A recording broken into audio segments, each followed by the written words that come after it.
माँ शेरों वाली आजा मेहरों वाली, माँ शेरों वाली आजा मेहरों वाली। इतिहास में तो हमने अनेक योगजन्मा महिलाओं को देखा है, जैसे कि रानी लक्ष्मीबाई, गार्गी, रमा देवी, सरोजिनी नायडू, सरला देवी, मदर टेरेसा आदि। इनमें से कई ने हमारे देश के स्वतंत्रता संग्राम में भाग लिए हैं, जिनका लक्ष्य था जागरूकता पैदा करना, राष्ट्र का नेतृत्व करना और उसकी रक्षा करना था। पारिवारिक जिम्मेदारियों के साथ साथ उन्होंने समाज को संभालने की जिम्मेदारी भी निभाई थी। ऐसे महिषियों को जीवन में आदर्श मानने वाली उड़ीसा के ब्रह्मपुर शहर की वरिष्ठ समाज सेवी सरिता पंडा ने भी कहा है कि लोगों की सभी बुनियादी समस्याओं का समाधान करना ही उनके जीवन का मूल मंत्र है और लक्ष्य भी है।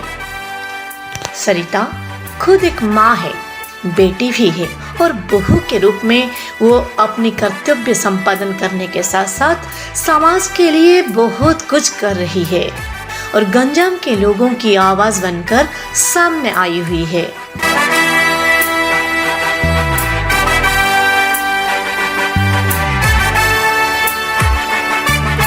सरकारी मान्यता हमारी मांग है, भारतीय मजदूर संघ की मांग है, हम आंगनबाड़ी कार्यकर्ता है।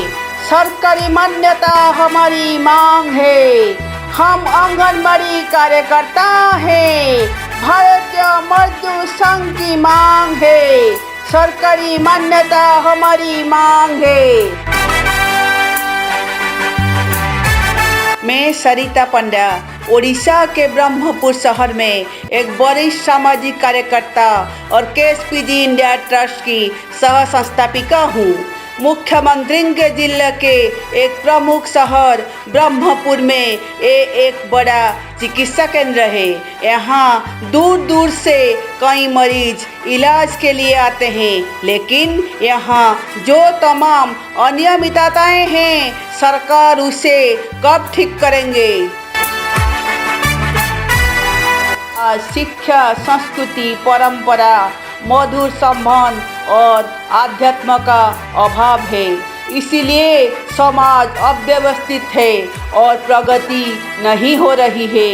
अगर हम राजा दशरथ और रानी कौशल्या बन गए तो बेटा रामचंद्र ही होगा। इसीलिए बदलाव की शुरुआत सबसे पहले परिवार से होनी चाहिए। सरकार कोई जागरूकता कार्यक्रम चलाने चाहिए। हम एकजुट हैं और रेत माफिया के खिलाफ आवाज उठा रहे हैं। हम मेहनत करते हैं, टिकस देते हैं, हमारे पैसा से भारी भ्रष्टाचार हो रहा है, लेकिन सरकार नीचे स्तर के कर्मचारियों को गिरफ्त कर रही है, जबकि ऊपर वाले आराम से हैं। इन पर कार्रवाई कब होगी, जवाब दीजिए।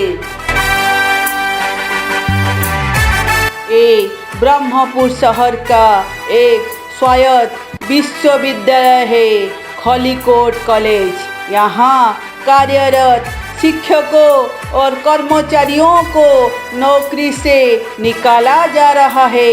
बच्चों का भविष्य क्या होगा? हमारा राज्य है एक गरीब राज्य है, लेकिन मुख्यमंत्री नंबर 1 है। कोई रोजगार नहीं है, कोई कंपनियां नहीं है, बेरोजगारी की समस्या बढ़ रही है। गरीबों और मध्यम वर्ग को कौन समझेगा? हमारी मांग दक्षिण उड़ीसा के ब्रह्मपुर में उच्च न्यायालय की पीठ स्थापित करने की है। जी हाँ, सरिता पंडा सच में क्रांति की सारथी है, सबके लिए आदर्श है। अगर ऐसी महिलाएं आगे आए तो ये युग एक स्वर्ण युग हो जाएगा। तो आइए हम भी ऐसी महिलाओं का साथ दें और सरिता जी का साथ देके हमें अपने कर्तव्यों का पालन करने के साथ साथ समाज का भी सुधारना है, जागरूकता पैदा करना है। यदि हमारा शहर ब्रह्मपुर स्वास्थ्य, शिक्षा, परिवहन, पर्यटन, कुटीर उद्योग, व्यापार आदि में विकसित हो जाए तो शहर की प्रगति के साथ साथ बेरोजगारी की समस्या भी समाप्त हो सकती है। इसीलिए यहाँ एयरपोर्ट स्थापित करना हमारी मांग है।